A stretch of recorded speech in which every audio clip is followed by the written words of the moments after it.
Morning, everybody. Welcome back to another episode of Market in the Morning. I'm your host, Kevin Dubrisky, and as always, we've got a great show in store for you guys. We're going to be covering some of the FOMC that we got yesterday. Good morning, everybody. Hope you're all doing well. We're going to see sort of the outcome of that and where the Fed is currently standing. Now, obviously, they didn't cut rates yesterday. They held just like we were expecting. But where are they positioned for March, and have they made a change? And how does it impact the market? So, guys, we're going to cover all of that in this show. So smash that like and subscribe button, and let's get the party started.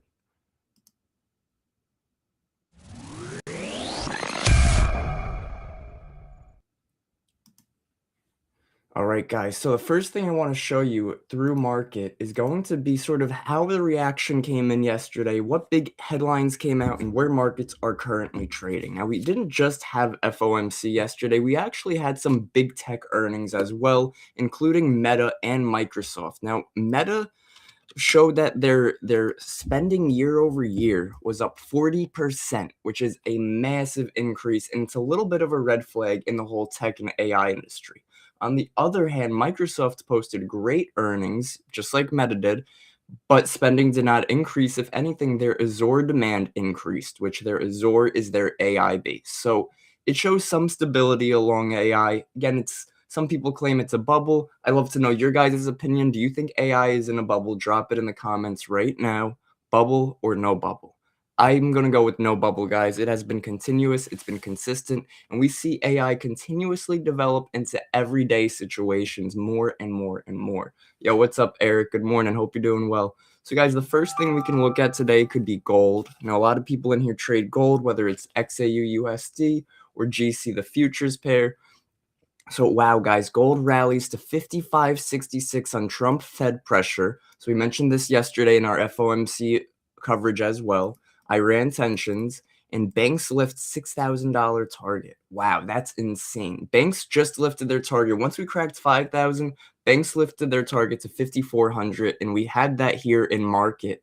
And now that we've cracked 5,400, like it wasn't even there, they're raising their targets yet again to 6,000. We could really see a historic run on gold this year, and obviously last year too, where it just keeps cracking higher. Look at this momentum we're seeing here, guys. This is a momentum play. We do not want to look to short something so strong and so high. We could update our previous day high and low. And something to mention too, guys, if you are trading GC futures, is we had a contract rollover yesterday. So we're going from GCG6 to GCJ6. So we're going from GCG to GCJ.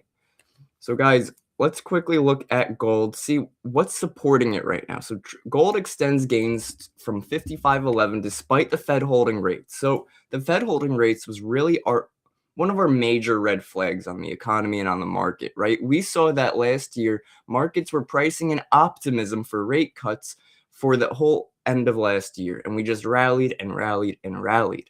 At this point, the Fed's holding off on rates, and we're sort of running out of that optimism to keep markets going. Yo, good morning, man. Yes, sir. Market. Yes, sir. Yeah, let's get it, guys. Drop a good morning. Drop some comments. Let me know who you'd like us to collaborate with. Drop any traders that you think would benefit from market as well. We love to hear your guys' feedback. So Trump said the Fed should have substantially lower rates now. Now, guys, we mentioned yesterday how, look at this, Trump on the Fed. We should be paying lowest interest rate of any country in the world. So this is the second or third day now where Trump's mentioning Trump on Fed. So I'm going to show you guys something. He was doing the same stuff a few days ago, and markets rallied off of that news. Let's see. Trump on Fed right here. One day ago, this was the 27th. This is actually 2 days ago. Just hasn't hit that 2-day mark yet. Good morning, guys. Trump on Fed, want interest rates to go down. When this came out, markets rallied. Now we're hearing more news about Trump wanting us to sort of decrease interest rates by the Fed. Now, guys, just remember, the Fed and the government and the president have nothing to do with each other. The only relation they have is the president picks the Fed, but they don't have any say. Trump can't say the Fed needs to cut rates now and they have to follow what he says. The Fed is completely independent.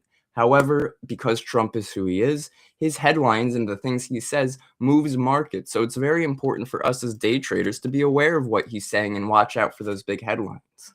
So now that he's back on it again, we should be paying the lowest fastest rate of any country in the world. Should have substantially lower rates now. U.S. Secretary Bissett on Fed spoke with Trump on new Fed chair Tuesday. So we've got a lot of news sort of circulating what the Fed's next move might be. And at this point, it's not so much speculating, are we going to cut rates next month, but more of a speculation of who the next Fed is going to be. As I mentioned before, the government and the Fed are completely separate, but Trump or the president will be the one that appoints the new Fed chairman. So if Trump appoints somebody who is a bit more rate cut friendly, then we might see that 100 BPS that we're looking for, right? And that would be massive for the market. Markets would skyrocket, gold would probably go bananas, but it would really depend on the structure and where we're at in the economy. And that isn't just, oh, is the Fed cutting rates, but how are we on the economic scale, right? And that's where the economy and different economic data comes in. It's 8:26 right now. We do have some news coming out at 8:30. We have initial jobless claims. Now, guys, initial jobless claims is just that. It's people who are initializing their first claim for jobless. So because this is new claims, it's not something that's going to be extremely large of an impact on the market. But what it's going to do is it's going to give us some insight to see how have jobs and jobless claims been sustaining. Is it continuously higher? Do we see that jobless claims are spiking? Do we see that they're holding steady? It's important to sort of gauge all of these economic factors. So here's our playbook, guys, for our initial jobless claims. Playbook, all good, bro. Good morning, guys. So if we're above on jobless claims, so between 215 to 220, that's very bearish on the USD, which would be very bullish for gold. So above, we're looking bullish on gold. Below, we're looking bearish on gold. High claims weaken USD, which would be dovish Fed. Lower strength is more hawkish. Watch 220 consensus versus prior 200. Key levels on the dollar is 105 and 102. No immediate FOMC, but trends into future meetings. Guys, all this information, whatever report we're looking at, you can get the information that you need just like that in market. It's just that simple. And what's cool too is, let's say I want to look at another one. I could look at PPI. Let's look at tomorrow's Chicago PMI. Now it adds a second tab. So I could sort of go back and forth and see, okay, whether I want to compare two jobless claims, whether I want to look at specific reports in correlation with each other. Market is sort of that go-to terminal that says, hey, here's everything you need to know about fundamentals, about different catalysts, about what's moving markets, what's moving the dollar, what headlines are moving markets, all wrapped up in a bow for you. And that's exactly what us as day traders need to find to have some sort of value and understanding of what's really moving markets. A lot of people will just jump on a chart, go, oh, we're moving higher, I'm bullish.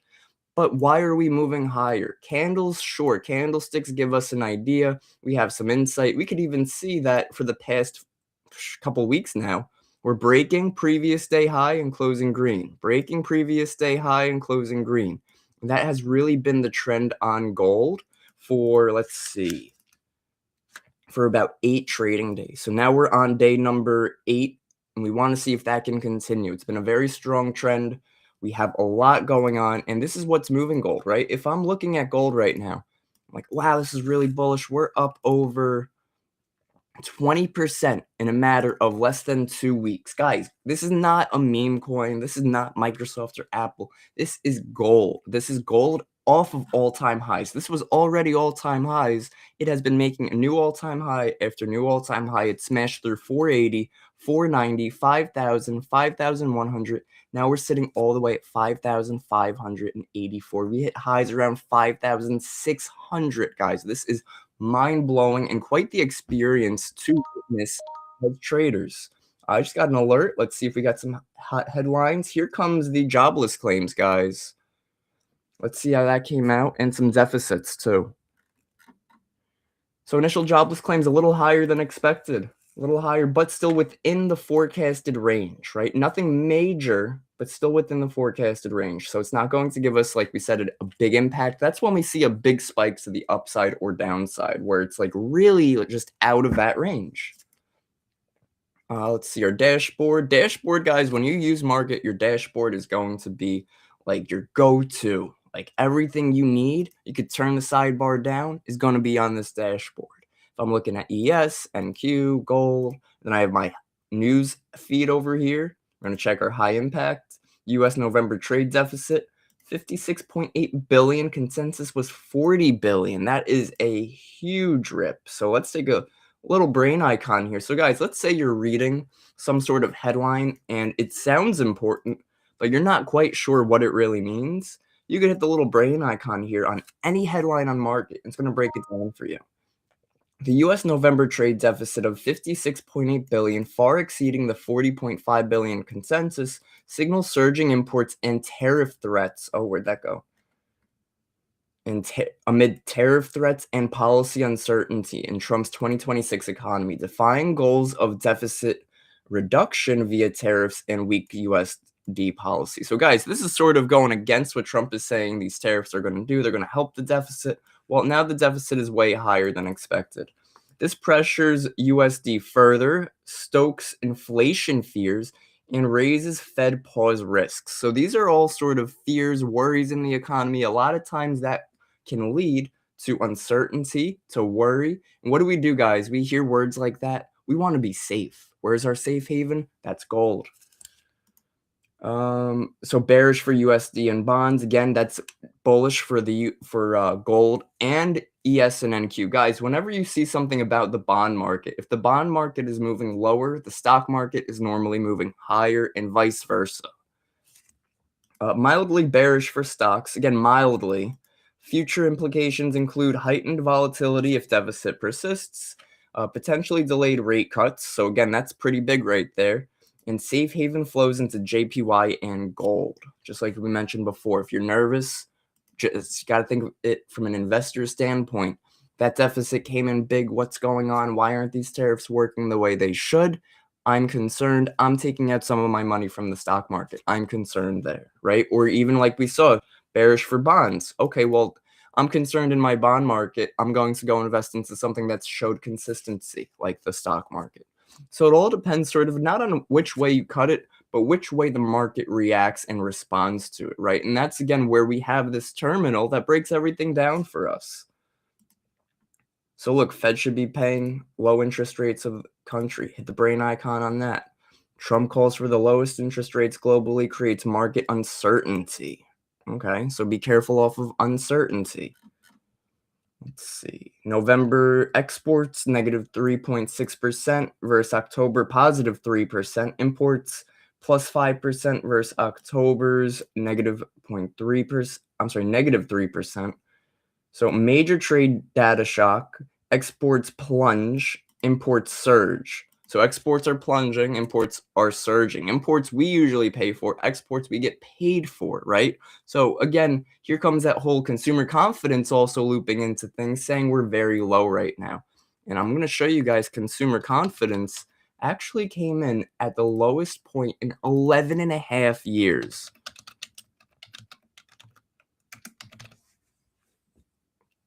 Look at this, guys. Consumer confidence dies to a more than 11 and a half year low. Consumer confidence, guys, measures how confident consumers are, obviously. But what does that mean? Well, it means everyday people like you, me, we're saying we're either confident in the economy and the stock market, really more the economy, or we're not. And right now, falling at over an 11 and a half year low, a lot of people, consumers, are not confident in the economy. Very important to be aware of that, guys. You don't even know.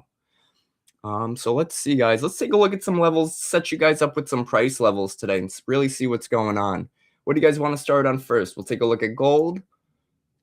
So gold, my first initial pullback level that I do see is going to be near this 53.25 area. And we could pull up market AI and see where's our pullback level on market. So same thing on market, we have 55.10. So let's see, 55.10 is going to be right up here. So we see that was more of an internal support zone. We see that price wicked into it multiple times. So now we could break it down to a bit of a lower time frame, right? And again, see that this is our last area of support. If we're able to hold this, we would simply want to trade the trend, right? We're buying the bottom of the range, looking to get out near the high of the range, right? We're trading the trend. We're making higher highs and higher lows. So we should be able to hold these lows and make some higher highs again, right? So we should be able to hold this low, so that would be our stop loss, and go back and make another higher high.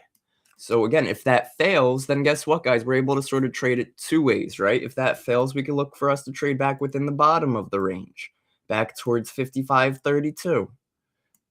I'm sorry, 53.30. That's that other area of support from yesterday before we started rallying in the afternoon. Now, before we started rallying, we had a consolidation point. When this rally began, there were a lot of orders that were unable to get filled in this whole area. So price is going to make its way lower. Yeah, man, I'd love a retracement on gold. I feel that, guys. I feel that. But with this momentum, it's hard to jump in front of it and say, oh, we got to pull back now, right? One thing to mention, guys, is when we're so bullish like this, we never really want to buy at the highs, right? You buy at the high, and guess what? You put your stop loss at a recent low, and markets stop you out. Then they continue higher. You try again, you get stopped out. That's why we want to trade the range, right? Wait for the low of the range. We see right now this zone around that 55.00 and even that 55.10 like market showed us is the bottom of our range right now. If we could find support there and move back higher, we wouldn't be expecting a huge move on the market. We'd be just trading the range. Very simple, and yet a good 3-to-1 risk to reward. But if we do get some type of news, we get some type of catalyst that says, oh, hold up, we might drop now. Like, let's see. Let's see what could change the bias. Guys, this is what's really cool with market too. So we used to have it where when you come down to the trading bias, it would have four to five bubbles going over what's really impacting that market. But now we have what's supporting and what could change. And what that does is basically just that. Now I can know, okay, if I am looking for a short position today, we start breaking lows. What fundamental catalysts can help support that breakdown? Okay, well, Powell, don't take much message from rise in gold price. Okay, so he's not too concerned with how strong gold has been. Fed holds expectations firm, only 2.8% cut odds per CME. And guys, take a look for March now. March's current odds of a rate cut are only 13%. We come over to compare. It actually is up 1% from, I believe, just yesterday. But that's probably just because of Trump's headlines, right? Where Trump said, I want the Fed to cut rates. We should have the lowest rates in the country, yada, yada, yada. So 13%. At some point, it was high as 45%. Yeah, bro, gold is testing our patience as traders. Same with silver, bro. Silver's been wild.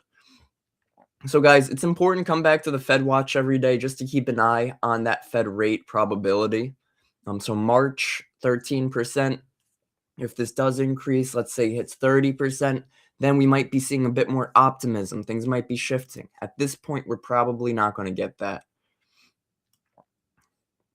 So Powell, economies reprised with strength. We have to remember, and I'm going to actually come up to our search bar in our high impacts and look up Powell itself, because yesterday we had FOMC, and when we have FOMC, we also have the FOMC meeting, which is when Powell comes on the speech, and he comes on at 2:30, and he goes over everything, and he covers sort of the forward looking for the Fed. We hosted that live here on Market, and it really came in as a continuous hawkish tone. He said the market and the economy is stable, which shows zero reason for a rate cut. I'm going to show you guys those headlines that came out and what they mean. So yields climb as Fed stays on hold. Powell strikes hawkish tone. Fed don't take much message from rise in prices on gold.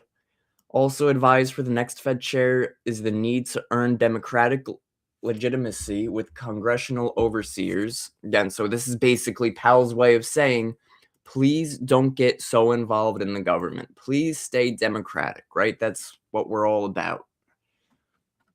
So far, economy pulled through well despite big changes in trade policy. Again, this is him saying that the tariffs haven't really made that massive impact in inflation and these other economic datas like they were expecting, but possibly just yet. Powell estimate goods inflation peaks in the middle of the year. So again, something to be aware of. Does inflation start to pick up? It's been cool for a few months. Can it start to pick up again? Most of inflation inflation overshoot was in goods related to tariffs and was one time. Let's see. Economy has once surprised the U.S. with its strength. Again, this was yesterday during the afternoon when he was answering questions. If labor supply and demand are even, but no jobs are being created, hard to say if that's really full employment. Again, this is him speculating on what's going on in the jobs market, what's going on in the inflation economy. Us as traders, we would think, oh, who cares? We just got to read these candlesticks. We just got to know who's buying, who's selling. Yes and no, guys, because these are the headlines that shape markets. These are the headlines that can give us continuation or can give us a hard time and a sell-off. Jobs availability read from Conference Board is an indication of softening. And don't believe we will lose independence. Don't believe we have. Okay, so again, this is Powell standing on business. I don't know about you guys. Yeah, guys, hit that like and subscribe button. Powell loves to stand on business in here, and so does market, guys. Again, this is the best tool to use to find and see what's going on. So that was gold. We have some pullback levels. We have some price targets. We could take a quick dive into the S&P 500 as well. So ES holds record highs on tech earnings, like we mentioned before. Powell strength despite Trump Fed rate pressure. So ES edges to 70.16. Right now it's trading around 70.23, maintaining slightly bullish bias as tech optimism and NVIDIA H200 progress. So guys, this right here is actually very important. Now, NVIDIA just got their H200 chips approved. And I do believe this is going to be their chip that they're going to be sending to China. Now, China makes up 30% of NVIDIA's core income. So once China starts saying, oh, we're cutting off NVIDIA's chips, that's when it could have a big impact on our economy. But now that they're sort of approving, they are seeing progress, that could help our economy, right? Because AI, especially NVIDIA, is a major leader in the S&P and NASDAQ. Samsung SK profits. Robotaxi updates persist. Powell's economy strengthen comments reinforce growth outlook, and Trump demands lowest global rates add Fed tension with no policy shift. Geopolitical risks linger with Iran and Ukraine, and U.S. PCE data pending at 130 could sway rate path. All right, so PCE, take a look at our economic calendar. I believe PCE is, let's see. When do we have PCE? I thought we had it already. Core PCE. I could search up an event, PCE. And we could, let's go to our calendar. Let's sort of spread it out a little more. Let's do the full month.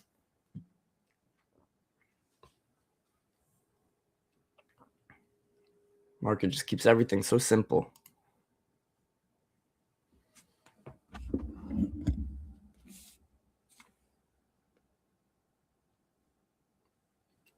Just give it a half a second to load in, guys. And if anything, what I would like to really see going forward is how the NASDAQ and S&P want to continue. So let's actually take a quick look at those.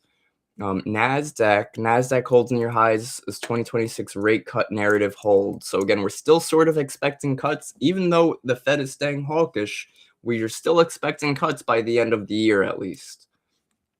We could probably look at that too.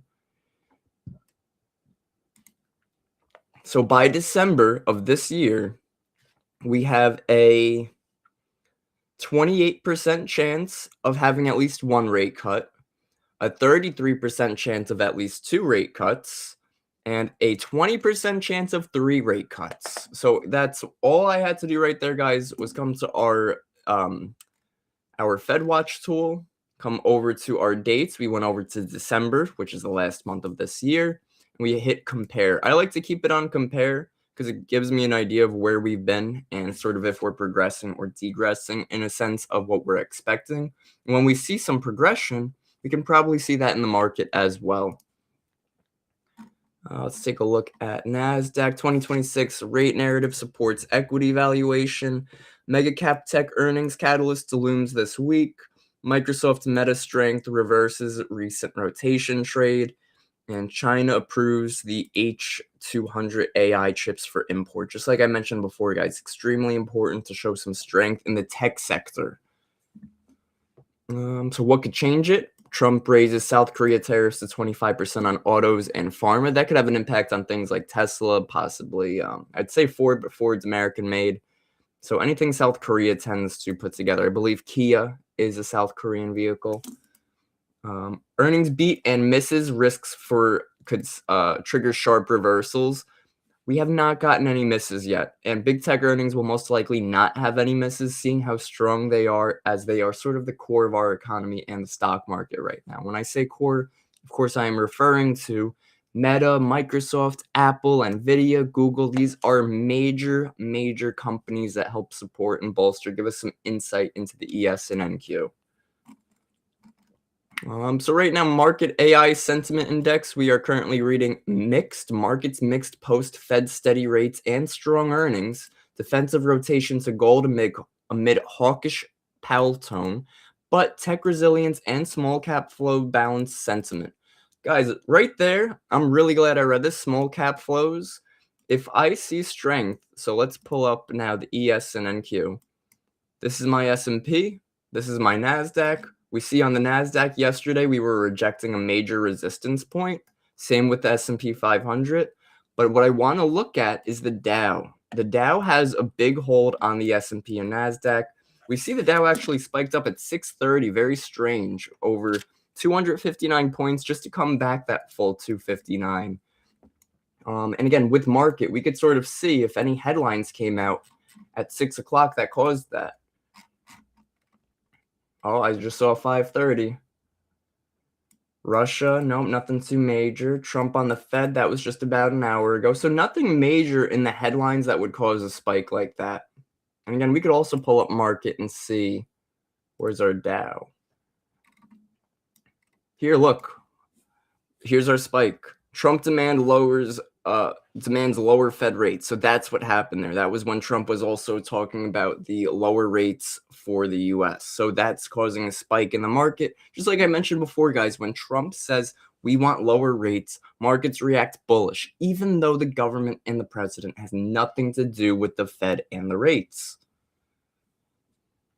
Let's take a look now back to the S&P. And we are still slightly bullish. We have our annotations on as well. And again, Iran strike spike, US drops. So really just a matter of a bit of a push-pull. We want to be able to see, can we find consistency in the market or not? Let's see. Guys, drop some tickers. If you want me to cover any tickers, please let me know. We could definitely cover them. Something that's cool to look at too, guys, is we have a Trump tracker, and what that does is it gives us an idea of if Trump has any massive news or catalysts or even just meetings that we should be aware of, that he could release something. So today we have moderate volatility from the 11 a.m. cabinet meeting and 4:30 p.m. Oval Office announcement. So 4:30 p.m., obviously that's not going to have an impact on markets at 9:30. Both the White House press pool coverage for high visibility, routine intelligence briefing is closed, while the 7 p.m. film screening has presidential media. No rallies or international events, limit extreme impact. So nothing major. It is sitting at 65, but nothing massive. We could keep an eye at 11 a.m. for the cabinet meeting in case they do announce anything at that point, but we're most likely not going to see anything. Fed holds rates steady. The Federal Reserve maintained the federal funds rates at 3.5 to 3.75%, citing solid economic expansion, stabilizing labor markets, and elevated inflation. Fed Chair Powell's hawkish comments led to flat Treasury yields and rebounding dollar, tempering expectations for near-term rate cuts and contributed to mixed global stock performance. Guys, let's take a quick dive in the ES real quick and just see where we're trading. Good morning, everybody. Hope you're all doing well. Guys, don't forget to hit that like and subscribe button. We do these every single Tuesday and Thursday. Usually we have Gvon with us. He's one of the co-founders for Thursdays. He is going to be out for a couple weeks.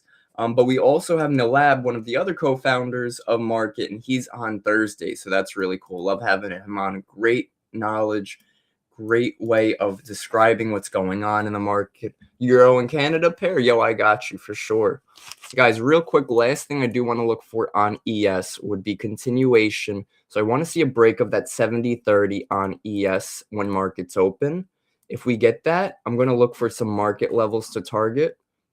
So 70-40 market level to target. 70-40. Look at that, guys. That's perfect. 70-40 is right here. That's going to be my market key level. 70-40, and we'll make that yellow. And I'll even write text on it and write market. So I know that that's my market key level. Awesome, guys. Let's check out the Euro CAD. EUR-CAD. And guys, you can look at any ticker, any Forex, any pair, anything on market. So now we could come over here. We're going to come down towards the end of our watch list and take a look at that Euro CAD. Euro CAD steady as Fed holds with cut descent pressure USD. Bank of Canada steady at 2.5%. So it says slightly bullish for the day trading. We are coming back near a pullback level on the Euro CAD right now towards $1.61. So I'd keep an eye on that. What's supporting the buys right now? So Euro CAD holds flat around 162 amid steady prior drivers, released EU economic sentiment at 99.4, and improved JP consumer confidence to 37.9 provide minor Euro support, while SE GDP slowed down to 0.2% quarter over quarter adds a limited pressure. Key U.S. data, including PCE, trade balance, and jobless claims pending at 130 Central, I want to say that's central, could shift USD dynamics. Forecast maintain around 1.63 to 1.64 targets. No major changes versus prior analysis. Then you can see what's supporting. Forecast predicted around 163 to 164. Technical forecast shows bullish for Euro and CAD. And U.S. consumer confidence slumps to 2014 lows. So there's your confidence in the Euro CAD. 161 area of support, and it's got 163 to 164 as your price target. So there you go, man. That is a good rundown on the Euro CAD for you guys. Drop any comments, drop some tickers. Let me know what you want me to cover. That is how we do it at Market in the Morning, guys. Set you guys up for success. That's what we love to do. Oh, look at this. This is something that I actually didn't see on the ESNQ, but Canada spared 100% tariff threat remains. So first, it's funny. I saw spared. I thought that meant they cut the 100% tariffs, but then it says remains. So I suppose that they are still in line. We can come over to headlines and just look up Canada and see if it does say anything about those tariffs. Bank of Canada holds rates. Last thing world needs is to have China take over Canada. It's not going to happen. If Canada makes a deal with China, it will immediately be hit with 100% tariff against all Canadian goods and products coming into the U.S. Yo, you got it, man. Absolutely. So that's just Trump threatening the tariffs on Canada. I haven't seen any headlines that say he is pulling the tariff threats, but we do have to remember a lot of times that's all it is, just a threat, and then he pulls it back. Trump threats you 100% tariffs on Canada. Renewed tension amid Canada's limited China deal allowing 49,000 EVs at reduced tariffs for canola access. Markets view it as negotiation bluster, right? Just like we said before, it's all negotiation. These tariffs are just a way that Trump negotiates. That's funny. We covered that with Nalab this past Tuesday on Market in the Morning. Canada CAD strengthens long term if tariffs avoided, but persistent U.S.-Canada friction risks supply chain and disruption and higher inflation. Really cool stuff, guys. Really cool stuff. We could take a look at Apple. Apple has earnings today. I'd love to know if Apple's going to post strong along with strong earnings call. So Apple stable at 256.44 ahead of Q1 earnings today after close with consensus of 138 billion revenue and $2.66 earnings per share on iPhone 17 strength. JP Morgan, Morgan Stanley hold $315 price target despite memory cost surge risks. Now, guys, memory costs, you guys might not know this, but AI requires a lot of memory. And I'm sure subconsciously, deep down, part of you knew that already. But what it's doing is it's actually creating a global shortage in memory cards right now. So because of that, memory card prices are starting to skyrocket, and that's going to have a domino effect on AI, on tariffs, right? Because it's going to cause an increase in price. It's going to cause other situations, right? When we have a supply deficit issue, just like we've seen on silver, markets and prices will fly. When there's a supply issue, prices can fly because they're able to. If there's only so many in supply, we can force prices higher because the people who have it in supply are in control of how much you have to spend to take it. Whereas when we have a mass amount of supply, that's when we're sort of able to sell things out more for cheap.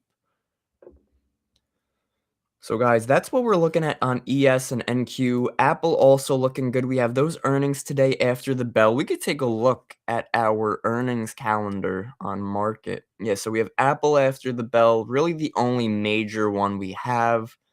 Honda looks like, but really just Apple that we're looking for. Apple's going to be a big one. Apple shows neutral intraday performance on January 29th. No major, well, can't tell us the intraday performance right now because markets haven't opened. With no major events in the past few hours, investors await after the bell Q1 earnings, and we did cover the estimate. Recent 13F filings note Benjamin Edwards boosting trade by 20.5% in Q3. Sentiment mixes bullish analyst calls, antitrust suits, and app store risks. So it's really a bit of a push-pull on a company like Apple because it does deal with a lot of different lawsuits and issues of that nature. However, it's one of the strongest companies, not in the US, but in the entire world. So if it shows strong double beat and it has a good earnings report and earnings call, that will most likely help continue markets to the upside with good optimism in the economy. But right now, we have to remember that consumer confidence is at that 11.5-year low. And that is just major, guys. That is crucial to recognize because consumer confidence, that's just us everyday people, right? And that's what we want to know is moving and thinking about the market. Are they thinking that they're worried and we shouldn't be investing? Or are they thinking that they're worried and they should be investing? Because if they are worried that markets could continue, they might want to take some buys. They want to see us continue higher. But if they're worried that spending is not too good, we can't buy anything, things are so expensive, people might take their money out of the stock market. So guys, that's what we're looking for on ES today. We covered gold. We went over some NASDAQ. We're setting you guys up for success today. I appreciate you all for joining. Have a great rest of your day. Make sure you hit that like and subscribe button as well. I host Market in the Morning every Tuesday and Thursday. And going forward, I will also cover the FOMC days as well here. So guys, smash that like and subscribe, and I'll see you guys next time. Peace.